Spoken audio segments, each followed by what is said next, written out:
Little girl? Preston Whitmore's lips curled into a scornful smile. He scrutinized the girl from head to toe, as if something were stuck to her shoes. Is this the person they sent? A tiny little black girl wearing her father's shoes? He turned to the crowd. What's next? Is she gonna pull crayons out of that bag? Laughter erupted throughout the room. Imani's voice remained calm. I will defend my father. Preston stepped closer. Go home, girl, before you further embarrass yourself and your father. The 16-year-old girl didn't move, didn't blink. I will defend my father. She opened her briefcase. What would emerge from that worn leather briefcase would expose Preston Whitmore's case, shatter 6 families, and silence him in the very eyes of those who had just mocked him. But before we get to that courtroom, you need to understand where Imani Davis came from, because nobody becomes that fearless overnight. 3 days earlier, Maplewood Avenue, south side of the city. If you've never been there, picture this: a street where the sidewalks crack, but the porches are always swept clean. A laundromat on the corner that never closes, and above it, a 2-bedroom apartment with thin walls, a leaky faucet, and more love inside than most mansions will ever know. That's where Imani lived, with her father, Calvin Davis. Calvin was 42 years old, quiet hands, gentle voice.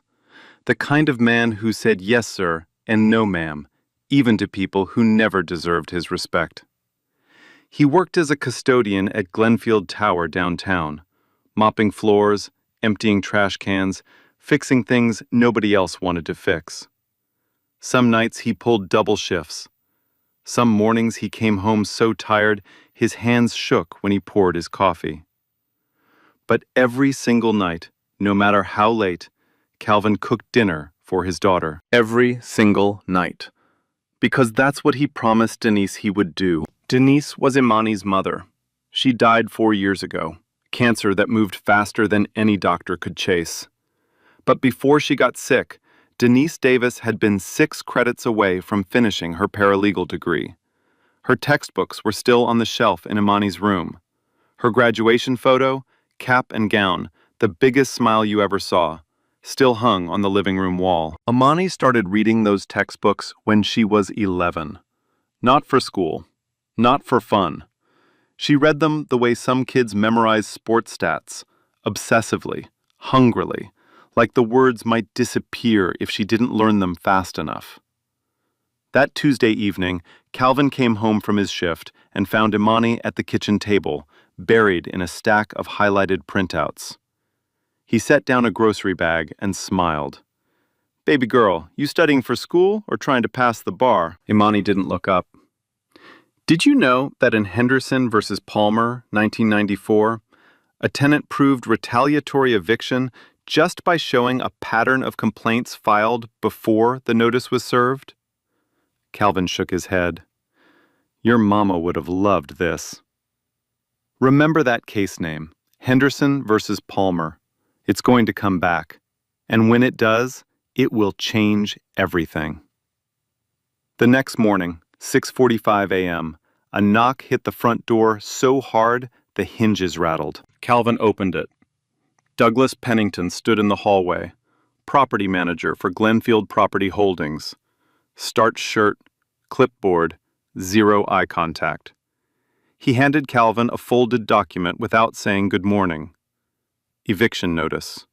5 days to vacate. The reason listed? Willful property damage to the basement storage area. Estimated cost of repairs?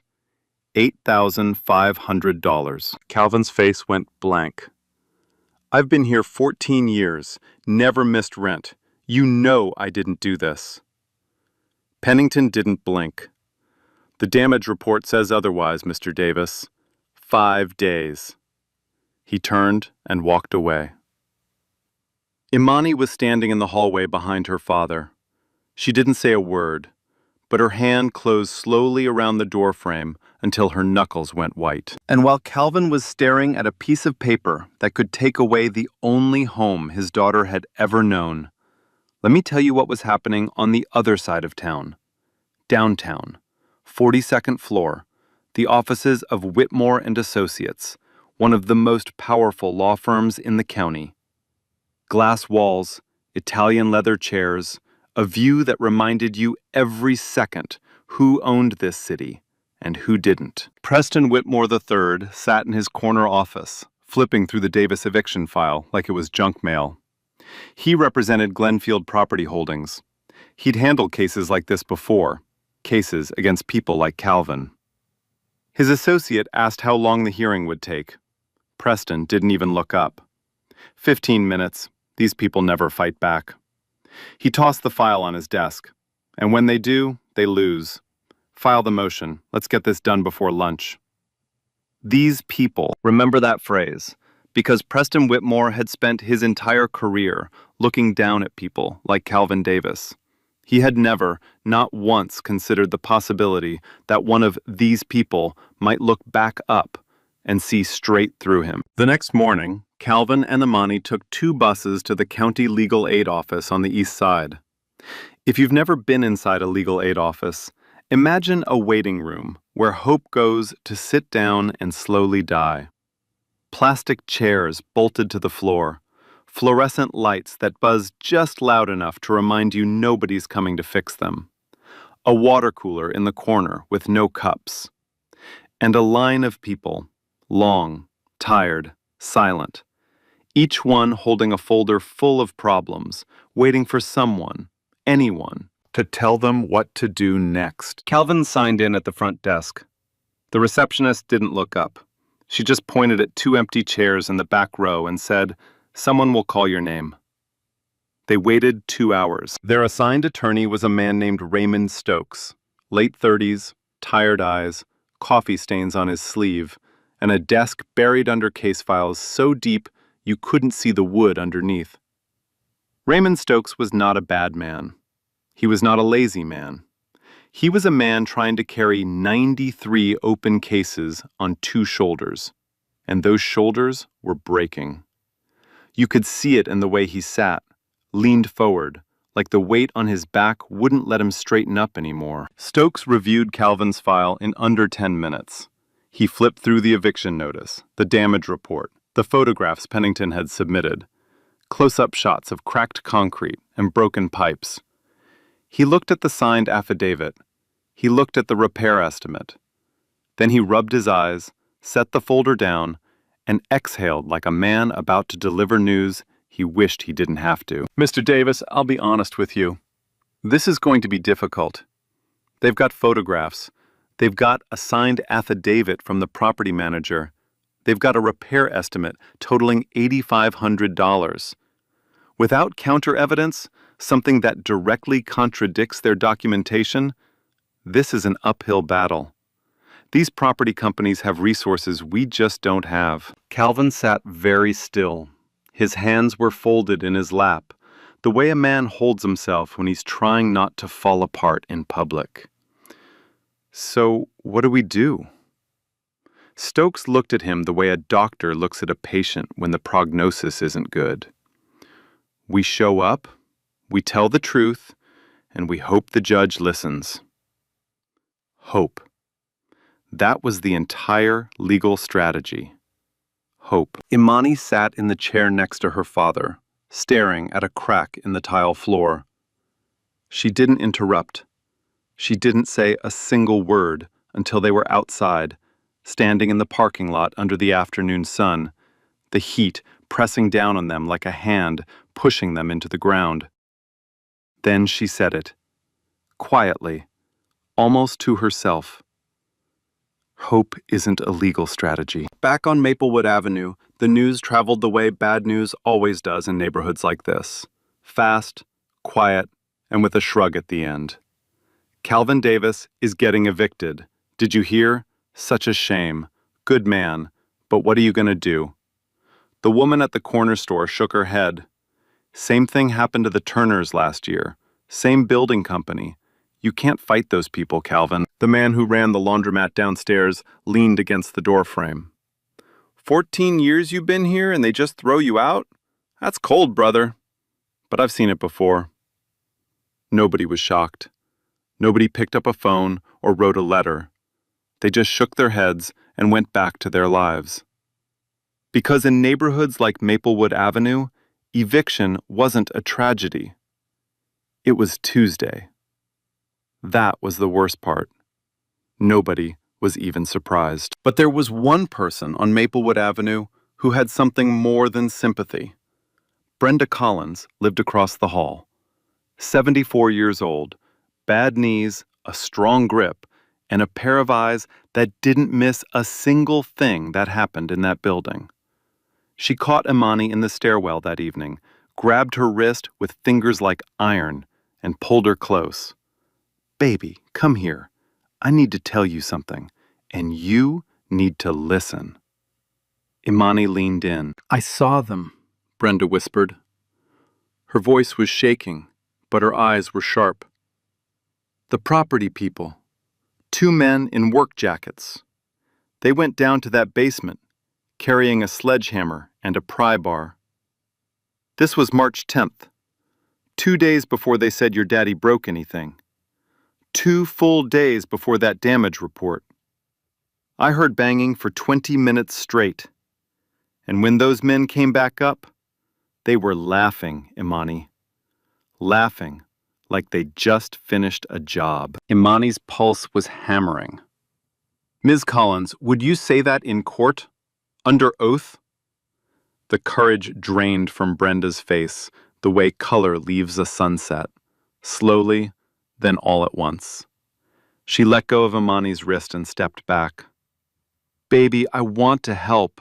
Lord knows I do. But I'm 74 years old. I live in this building too. Same landlord, same company. If they find out I talked, they'll do to me what they're doing to your father. And I've got nowhere else to go." "Ms. Collins, what if I could protect your tenancy in court?" Brenda looked at her for a long time. Then she shook her head. "You're the smartest child I've ever known, Imani. But you're still a child. You can't protect me from people like that." She stepped inside. The deadbolt clicked, then the chain, then silence. Imani stood alone in the stairwell, one hand still raised where the door used to be open. The dryers hummed below. The hallway light flickered. And she realized something that made her stomach drop. She had a witness. She had the truth. And none of it mattered. Because everyone who could help was too terrified to speak. That night, something broke inside Calvin Davis. Past midnight. Imani had gone to bed, or so he thought. Calvin sat alone at the kitchen table in the dark. The apartment was silent except for the dryers and the ticking of the clock Denise picked out at a yard sale 8 years ago. He was holding her photograph. Not the graduation one on the wall, the small one from his wallet, creased at the corners. Denise at a summer picnic, head thrown back, laughing, sunlight in her hair. He started talking to her, the way he sometimes did when the world got too heavy and there was nobody left to carry it with him. "I tried, Denise." His voice broke on her name. "I tried to give her a home, a life where she didn't have to wonder if the ground was about to disappear. But I can't fight these people. I don't have the money. I don't have the lawyers. I'm just a janitor. I'm just a janitor who loved you and loves our girl, and that's all I've ever had." The clock ticked, the dryers hummed, and for the first time in 14 years, Calvin Davis seriously considered packing 2 suitcases and walking away from the only home his daughter had ever known. Not because he was guilty, not because he was a coward, but because the world had spent his entire life teaching him one lesson, that men who look like him do not win fights like this. And tonight, holding that photograph, he believed it. Imani wasn't asleep. She was lying in bed with her eyes open, staring at the ceiling, listening to every word her father said through the thin wall between their rooms. She heard him say Denise. She heard his voice crack. She heard the long silence after, The kind of silence that's heavier than crying, because it means a person has run out of words and tears at the same time. She lay there for a long time. Her eyes were wet, but her jaw was locked tight. Something was shifting inside her. Something deeper than sadness, harder than grief.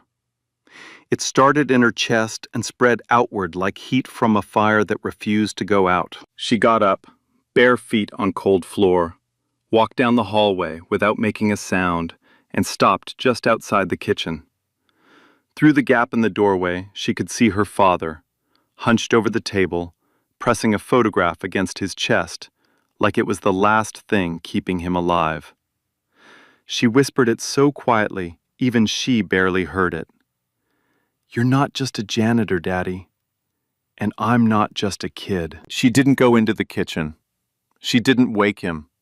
She turned around, walked back to her room, sat down on the edge of her bed, and pulled her mother's paralegal textbook off the shelf. The spine was cracked. The pages were yellow. Denise Davis had highlighted whole paragraphs in green and pink, and in the margins, in her neat handwriting, she'd written notes to herself. "Remember this for the exam. Look up the statute. This is important." Imani opened the book to chapter 14, Tenant Rights and Retaliatory Eviction, and she began to work. What happened over the next 48 hours was not magic. It was not a miracle. It was a 16-year-old girl refusing to accept the ending that the world had already written for her family. Day 1. The public library on Franklin Street, 2nd floor, reference section. Imani sat at a computer terminal for 6 hours straight. She pulled up archived property records for Glenfield Property Holdings, every eviction filing, every tenant complaint, every damage report submitted in the last 5 years. She printed everything. She organized everything. And then she found it. A pattern. 6 evictions in 3 years. 6 tenants. All of them black. All of them in buildings managed by Douglas Pennington. And in every single case, every single one, the eviction notice came within 30 days of the tenant filing a formal maintenance complaint. Tenant complains about broken plumbing. 30 days later, damage report, eviction notice, gone. Tenant complains about mold. 30 days later, damage report, eviction notice, gone. 6 times, same sequence, same property manager, same signature on the bottom of every damage report. Imani sat back in her chair and stared at the screen. Her hands were shaking. Not from fear, from fury. She cross-referenced Calvin's timeline. February 18th, Calvin filed a formal complaint about a broken heating unit in apartment 4A. March 12th, Pennington's damage report appeared. 22 days apart. The pattern held. Her father was case number 7 in a system designed to silence tenants who dared to ask for what they were owed. Day 2. Imani sat at the kitchen table with a spiral notebook and wrote a legal brief by hand. 14 pages. She cited case law from memory, statutes she'd memorized from her mother's textbooks, precedents she'd found in the library, tenant protection codes she could recite the way other teenagers recite song lyrics. Her handwriting was small and precise. She didn't cross out a single word. That afternoon, she went back to Brenda Collins. She knocked softly. Brenda opened the door 2 inches, chain still on. "Ms. Collins, I found something. It's not just my father. There are 6 other families. Same company, same manager, same trick. Every time a tenant complains, they fabricate damage and file eviction. It's a pattern. And if you testify, you won't be alone. You'll be one voice in a pattern so clear that no judge can ignore it." Brenda's eyes narrowed behind the chain. "And if I testify and we lose, then what happens to me?" "If we lose, I'll make sure the record shows you were a witness under protection of the court. Retaliation against a witness is a separate offense. They touch you, they face a second case they can't win. Brenda stared at her for 10 long seconds. Then she unchained the door. "Your mama raised something special," she said quietly. "Tell me what you need me to write." That evening, Imani ironed her thrift store blazer on the kitchen table. She polished her father's dress shoes, the ones she'd be borrowing tomorrow. She stood in front of the bathroom mirror and practiced her opening statement. Her voice was steady. Her arguments were clean. She rehearsed cross-examination questions until she could deliver them without looking at her notes. Calvin watched from the hallway. He didn't understand everything she was doing, but he understood enough to know his daughter had turned their kitchen into a war room, and she had no intention of losing. The morning of the hearing, Calvin put on his one good suit, navy blue, slightly too loose in the shoulders. Imani wore the blazer, the borrowed shoes, and carried the leather satchel. Inside it, 6 case summaries, a handwritten legal brief, Brenda Collins' sworn written statement, a pocket constitution, and the photograph of her mother. They arrived at the courthouse at 8:15 a.m. The hearing was at 9:30. Raymond Stokes was supposed to meet them at 8:30 on the front steps. 8:30 came. No Stokes. 8:45. Nothing. 9 o'clock. Calvin called his office. Voicemail. He called again. Voicemail. At 9:08, a text message arrived. Emergency with another case. Filed continuance request. So sorry, Mr. Davis. Calvin's hands were trembling when he showed Imani the screen. She read it twice. Then she walked to the clerk's window and asked one question. Was a continuance granted for Davis, case number 2026-HC-0312? The clerk typed for a moment. Denied. Hearing proceeds as scheduled. 9:30, courtroom 4B. Calvin's face emptied. He looked at his daughter and said the words of a man who had just run out of road. "Baby, let's just go home." "No." "Imani, no, Daddy. I'll do it. I'll defend you." Calvin stared at her. "You're 16 years old. I know every case in this file. I know the law better than Stokes did. I know what Pennington did, and I know how to prove it." She gripped the satchel strap with both hands. "Let me try. Please." The courthouse hallway echoed around them. Somewhere a door slammed. A phone rang. The fluorescent lights hummed their endless, indifferent hum. Calvin looked at his daughter. Really looked at her. The blazer that was still a little too big. The shoes that were still a little too wide. And the eyes. Denise's eyes. The same fire. The same refusal to be told no. He nodded. Once. Slowly.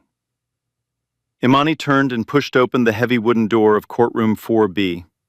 The satchel hung from her shoulder.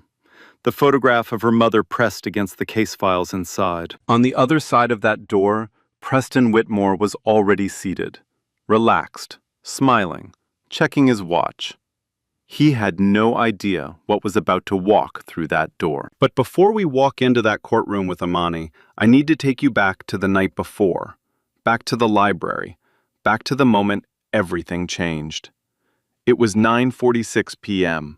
The Franklin Street Public Library was 15 minutes from closing.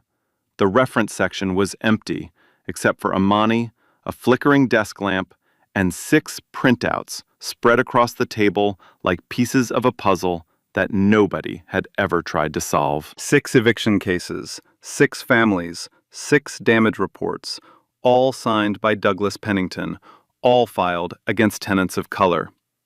She had stared at those printouts for hours. She had read every filing date, every complaint number, every damage description.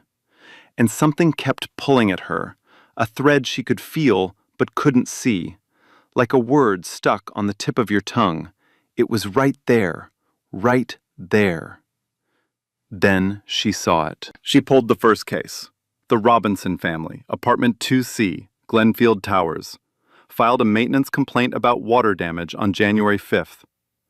Pennington's damage report appeared on February 1st, 26 days later. Eviction filed the same week. Second case, the Washington family, apartment 6A. Maintenance complaint about broken windows, March 14th. Damage report, April 9th, 26 days. Eviction filed. Third case, fourth case, fifth case. The gap varied, 22 days, 28 days, 30 days, but the sequence never changed. Complaint, damage report, eviction. Complaint, damage report, eviction. Like clockwork. Like a machine designed to do one thing: punish tenants who dared to ask for repairs they were legally owed. Imani pulled up her father's records. February 18th. Calvin filed a formal complaint about the broken heater. March 12th. Pennington filed the damage report. 22 days. Her hands were trembling when she whispered it. Every single time. Complaint, then damage, then eviction. Same man, same signature, same trick. They've been running this for years, and nobody caught it. Nobody caught it, because nobody was looking. Because the families they targeted didn't have lawyers who cared enough to dig. Because legal aid attorneys like Raymond Stokes had 93 cases on their desks and 10 minutes per file, and no time to cross-reference patterns across years of records. But a 16-year-old girl with her dead mother's textbooks and a public library card, she had time. She had fury. And she had something else none of those lawyers ever had. She had a reason to look. Imani reached for her notebook and flipped to a page she had bookmarked weeks ago. Henderson versus Palmer, 1994. The case she'd quoted to her father over dinner like it was nothing. The case Calvin had smiled at and shaken his head. The case that established, in clear and binding language, that a pattern of retaliatory action following tenant complaints constitutes prima facie evidence of retaliatory eviction, and shifts the burden of proof to the landlord. 6 families, 1 pattern, 1 precedent. She had the weapon. But she still needed one more thing. She needed Pennington's original damage report entered into the court record, with the date stamp visible. She needed the judge to see the timeline with her own eyes. Calvin's maintenance complaint on February 18th. Pennington's damage report on March 12th. 22 days. And then the same gap repeated 6 times, exposed side by side. And she needed Brenda Collins to stand up, raise her right hand, and tell that courtroom what she saw in the basement on March 10th. The sledgehammer, the pry bar, the laughter. The librarian announced closing time. Imani gathered her printouts, slid them into the leather satchel, and walked out into the night air. She had everything she needed. Almost. The rest would have to happen inside that courtroom, in real time, in front of Preston Whitmore, Judge Caldwell, and everyone who had already decided she didn't belong there. No safety net, no second chance. One shot. Courtroom 4B smelled like old wood and floor wax, high ceilings, an American flag in the corner.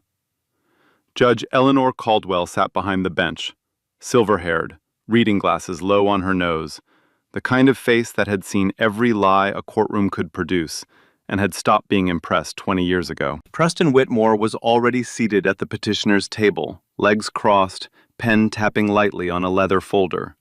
Beside him, Douglas Pennington sat, with his hands clasped, chin lifted, looking like a man who had already won and was just waiting for the paperwork. Then the door opened. Calvin walked in first. Imani walked in behind him. They crossed the courtroom in silence and sat down at the respondent's table.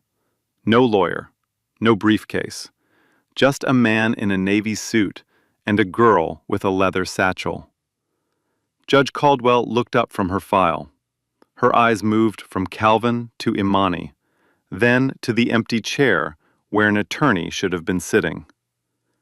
"Mr. Davis, where is your legal representation?" Calvin started to stand. "Your Honor, our attorney had an emergency." Imani was already on her feet.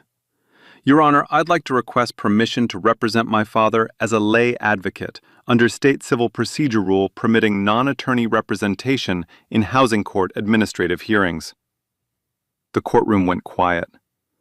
Not the comfortable kind of quiet, the kind where the air itself holds still because it doesn't know what's about to happen. Preston's pen stopped tapping. He looked at Imani the way you look at a fly that just landed on your dinner plate. Then he laughed. Not a subtle laugh, a full, open, deliberate laugh designed to make sure everyone in the room heard it. "Your Honor, this is absurd." He stood, buttoning his jacket. "She's a child. I have 31 years of litigation experience. She has a book bag. Are we seriously going to let a teenager play lawyer because her father couldn't afford a real one?" Imani didn't move, didn't blink. Judge Caldwell held up one hand. The room went silent again. She studied Imani over the top of her glasses for a long moment. The blazer, the shoes, the satchel, the steady eyes that didn't look away. She cited the correct procedural rule, Counselor, which is more than some attorneys manage on their first day. She turned to Imani. "I'll allow it. Provisionally. Miss Davis, you will conduct yourself with the same standards as any officer of this court. If at any point I determine you are unprepared or disruptive, I will revoke this permission. Am I clear?" "Yes, Your Honor." Preston exhaled through his nose and sat back down. He leaned toward Pennington and said, not quite quietly enough, "This won't take long." He was right about that, just not in the way he meant. Preston opened his case like a man hanging a picture he'd already framed. Smooth, practiced, every word measured, every pause calculated. He presented the damage photographs, 8x10 glossy prints of cracked concrete, broken pipes, water stains on the basement floor. He presented the repair estimate, $8,500 from a licensed contractor. He presented Pennington's signed affidavit describing the damage discovered on March 12th and attributing it to the tenant in apartment 4A. He never once said Calvin's name. It was always the tenant, like a man wasn't worth naming. "The evidence is clear, Your Honor. The tenant caused significant structural damage to the property. The building owner has exercised its contractual right to terminate the lease. This is not complicated. This is not ambiguous. This is a straightforward case of property destruction and its consequences." He sat down, folded his hands, looked at Imani the way a cat looks at a mouse it hasn't decided to kill yet. Judge Caldwell nodded. "Miss Davis, your cross-examination." Imani stood. She picked up a single sheet of paper from the satchel and walked to the center of the courtroom. Her voice was calm, lower than you'd expect from a 16-year-old, steady like a heartbeat. She addressed Pennington directly. "Mr. Pennington, you signed the damage report for the basement storage area. Is that correct?" Pennington barely looked at her. "That's correct." "And you personally inspected the damage?" "I did." "On what date?" "March 12th. "And on what date did my father, Calvin Davis, the man sitting right there, file a formal maintenance complaint about the broken heating unit in apartment 4A? Pennington shifted. His eyes darted toward Preston. "I'd have to check the records on that." Imani held up the sheet of paper. "I have the records right here, Mr. Pennington. The complaint was filed on February 18th, 22 days before your damage report. The complaint was submitted through Glenfield's own online maintenance portal. It has a timestamp, a confirmation number, and your name listed as the receiving property manager." She let the silence do its work. Can you explain why a tenant who had just filed a complaint about a broken heater suddenly caused $8,500 in basement damage 22 days later? Pennington's jaw tightened. Coincidence. The two things are unrelated. Coincidence, Imani repeated. She let the words sit in the air like smoke. Preston stood. Objection, Your Honor. Counsel is implying a connection that doesn't exist.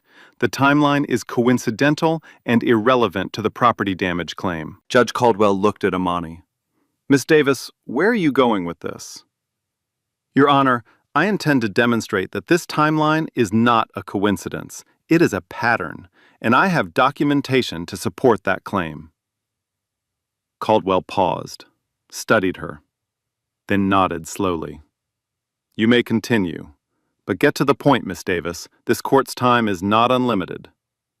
Yes, Your Honor. Imani walked back to the respondent's table. She sat down. She didn't present the pattern. Not yet. She knew, instinctively, the way her mother might have known, that the strongest evidence is the evidence you make them wait for. She had planted the seed. 22 days. A complaint before the damage, a timestamp with Pennington's name on it. Let it sit. Let it grow. Let them wonder. Preston leaned back in his chair. His face was still composed, but something behind his eyes had changed. A flicker. Not fear, not yet, but attention. For the first time since Imani had walked into this courtroom, Preston Whitmore was paying attention. And that was exactly where she wanted him. Judge Caldwell tapped her gavel once. 15-minute recess. I want to review the submitted documentation. The courtroom exhaled. Calvin and Imani stepped into the hallway. The heavy door swung shut behind them, and the noise of the courthouse rushed in. Footsteps, distant phones, the hum of fluorescent lights that never stopped. Calvin looked at his daughter like he was seeing her for the first time. Where did you learn all that? The rules, the dates, the way you talked to him. Imani unzipped the satchel and pulled out the photograph. Denise, in her graduation cap, smiling like the future was something she couldn't wait to meet. Mom's books. I've been reading them since I was 11. Every note she wrote in those margins, every case she highlighted. She paused. She never got to finish, Daddy. But she taught me anyway. Calvin's lips pressed together until they went white. He pulled his daughter into his arms and held her. The man who hadn't cried in front of Imani since the funeral was standing in a courthouse hallway with tears running down his face. They didn't see Preston Whitmore watching from 20 feet away. He waited until Imani walked toward the water fountain. Then he moved, stood too close to Calvin, close enough that the cologne hit like a wall, expensive, sharp, suffocating. Mr. Davis, let me make this simple. His voice dropped low, a voice made for hallways when no one was listening. Take the settlement. 3 months to relocate, no legal fees, walk away clean. Calvin wiped his face, said nothing. Because if your daughter keeps playing this game, I will file a formal complaint for unauthorized practice of law. She's a minor, Mr. Davis. What she's doing in there is a prosecutable offense. Preston let that land. She'll have a record before she graduates. Is that what you want? You want to sacrifice your child's future for an apartment above a laundromat? Calvin's stomach dropped. The hallway buzzed. His heartbeat climbed into his throat. Then something steadied inside him. Something that felt like Denise's hand on his back. My daughter is smarter than anyone in that courtroom, including you. Threaten her again, and you'll find out how much a janitor is willing to fight for his child. Preston's smirk hardened. We'll see. He turned and walked away. His shoes clicked on the tile like a countdown. Calvin stood alone, shaking. Not from fear, from the effort of holding himself together. But a new terror had entered his mind. What if Preston was right? What if winning this case cost Imani everything? Down the hall, Imani was in the courthouse bathroom, alone, door locked, both hands gripping the sink until her knuckles ached. She stared at her reflection. Thrift store blazer, borrowed shoes, a building that was never built for people who looked like her. The light flickered, and for 1 second she looked older, tired, afraid, because she was afraid. She had built this argument like a house of cards. One wrong question, one sustained objection, one hesitation, and everything crashes. Not just for Calvin, for Brenda, for the Robinsons, for every family Glenfield had ever destroyed. She pulled out the photograph, held it with both hands. "I don't know if I can do this, Mama," her voice cracked. "But I heard Daddy last night. I heard him say he was just a janitor, and I can't let him believe that." She put the photo back, straightened the blazer, wiped her eyes, looked at herself one more time, not at the girl she was, but at who she was about to become. She unlocked the door and walked out. Calvin was standing by the courtroom entrance. When he saw her coming, a war crossed his face. The instinct to protect her against the realization that she was already past the point of protecting. He opened his mouth, maybe to tell her about Preston's threat, maybe to say, "Let's go home." Imani spoke first. "Let's finish this." She pushed open the door. The courtroom was different now. Word had spread, through clerks, bailiffs, whispered conversations by the vending machines. A 16-year-old girl, no lawyer, going up against Preston Whitmore. By the time recess ended, the gallery had doubled. Court staff lingered by the back wall. 2 attorneys from neighboring courtrooms stood in the doorway, watching. Judge Caldwell returned to the bench. "Miss Davis, you may continue." Imani stood. "Your Honor, I'd like to call a rebuttal witness, Ms. Brenda Collins." Preston shot up. "Objection! No prior notice of this witness." "Your Honor, Ms. Collins was a last-minute addition due to the absence of our counsel. I was unable to file disclosure without an attorney. I'm requesting the court's discretion to allow rebuttal testimony." Caldwell looked at Preston, looked at Imani. "I'll allow it. Proceed." Brenda Collins walked to the stand like a woman walking into a storm she'd been running from her whole life. Her hands trembled taking the oath. But when she sat down and locked eyes with Imani, something passed between them. A promise made in a stairwell, now being kept. "Ms. Collins, can you tell the court what you saw on March 10th of this year?" Brenda gripped the armrest, took one breath. "I saw 2 men in Glenfield work jackets go down to the basement. They were carrying a sledgehammer and a pry bar. Around 10 in the morning. I heard banging for 20 minutes. Concrete breaking." Her voice steadied. "When they came back up, they were laughing. Laughing like they'd just finished a job." A murmur moved through the gallery. Pennington's face drained of color. "And when was the damage officially reported?" "March 12th, 2 days later." Preston stood for cross-examination. Went after Brenda hard. Her eyesight, her memory, her distance from the basement door. She didn't flinch. 19 years in that building had turned her memory into concrete. Calm, precise, unmovable. He sat down with nothing. Judge Caldwell turned to Imani. "Additional evidence?" "Yes, Your Honor." Imani reached into the satchel, pulled out 6 printed summaries and laid them on the table, one by one, slowly. The sound of paper on wood was the only noise in the room.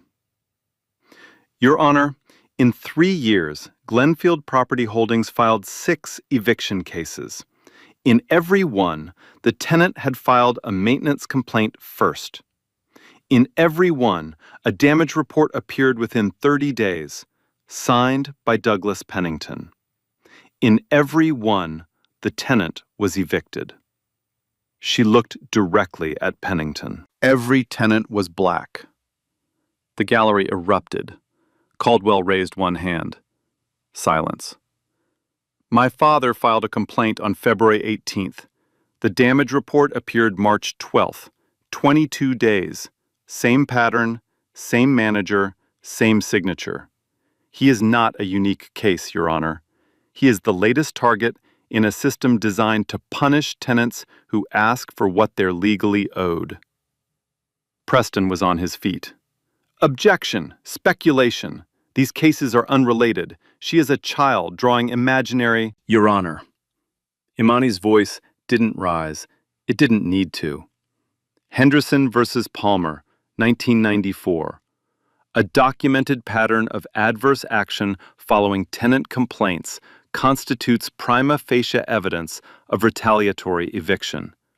The burden shifts to the landlord. She turned to Preston.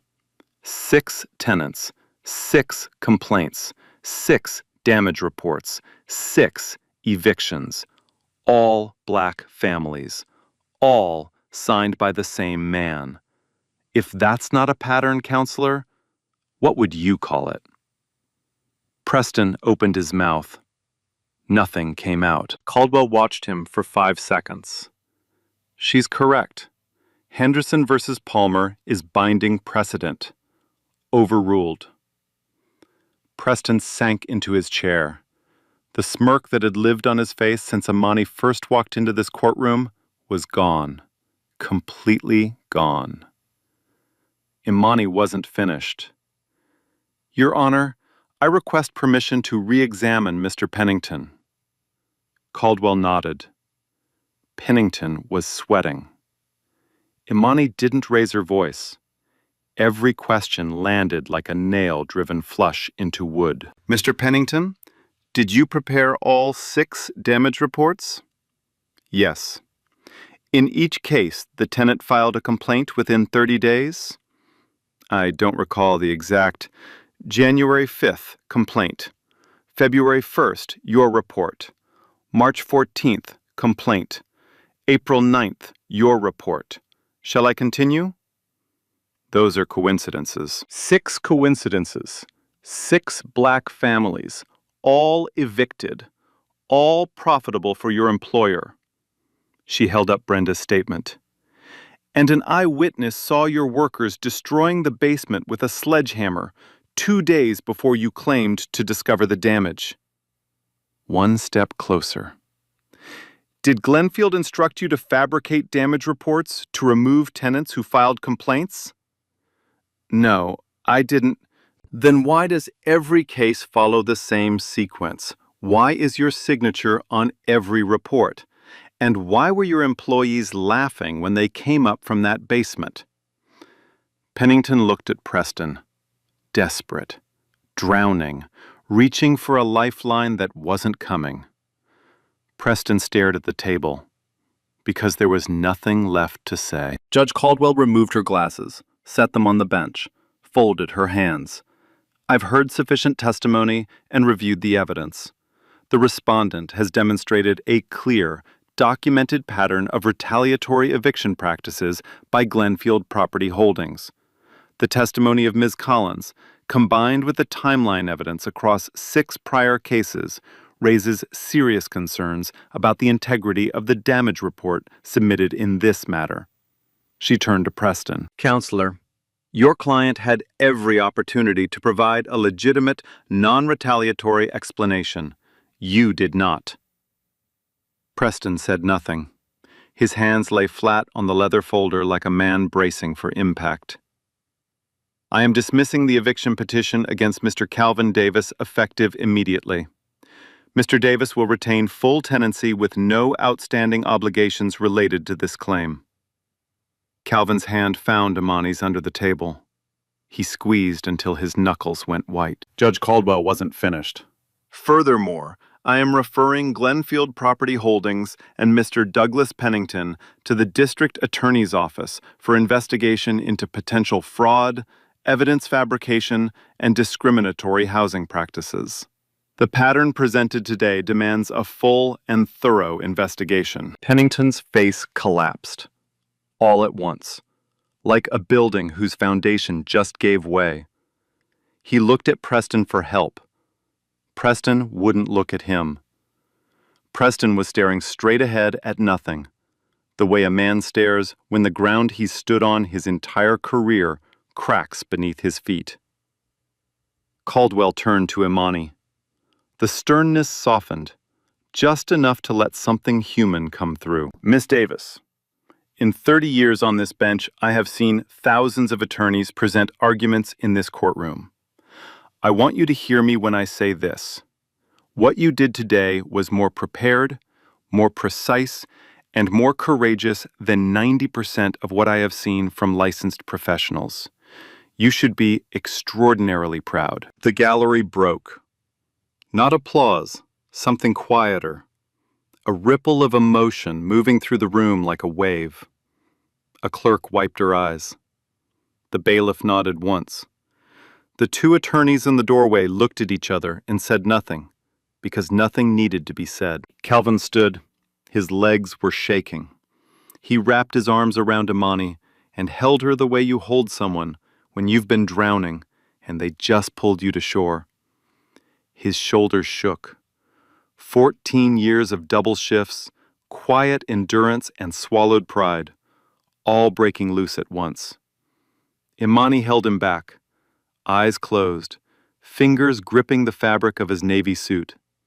The satchel hung from her shoulder, lighter now than it had ever been. In the third row, Brenda Collins clutched her purse to her chest, tears streaming, whispering, "Thank you, Jesus," over and over, to no one and everyone.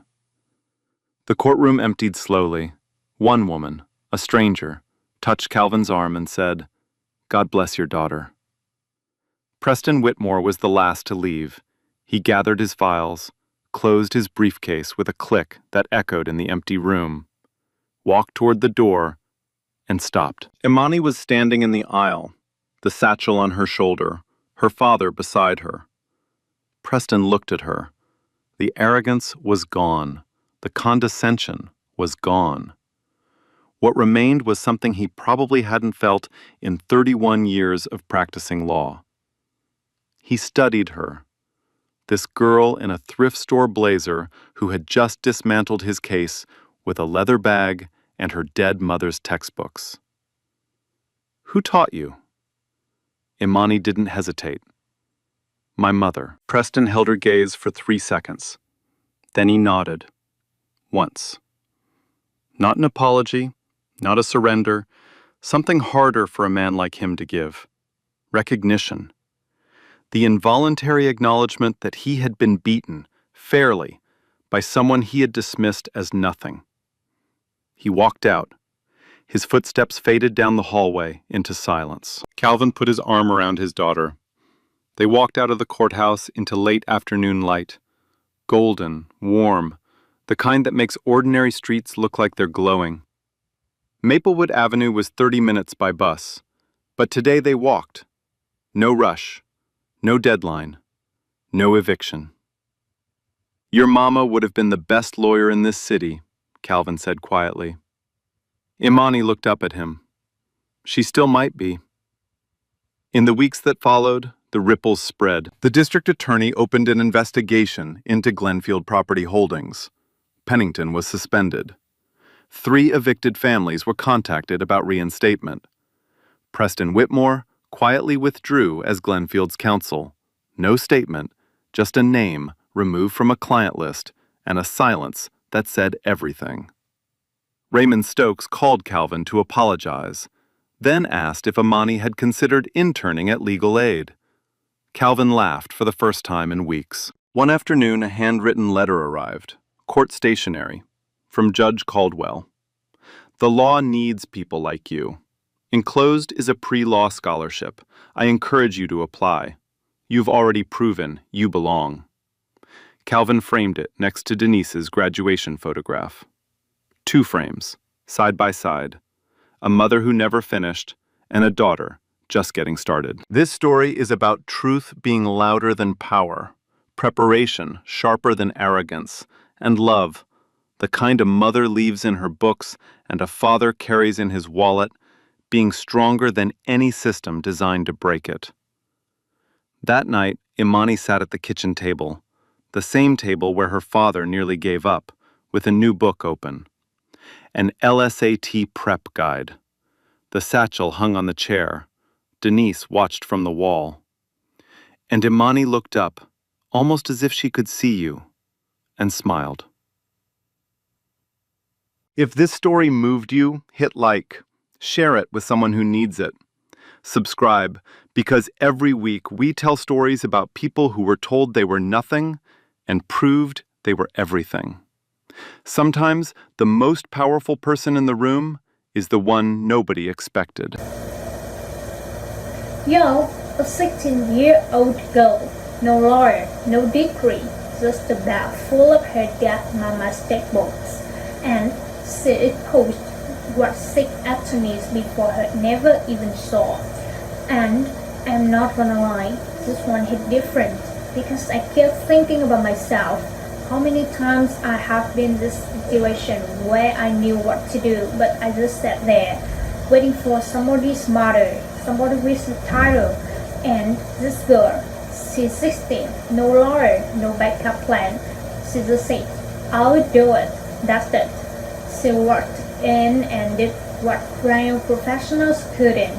And the crazy part, she didn't beat Preston Whitmore because she was smarter.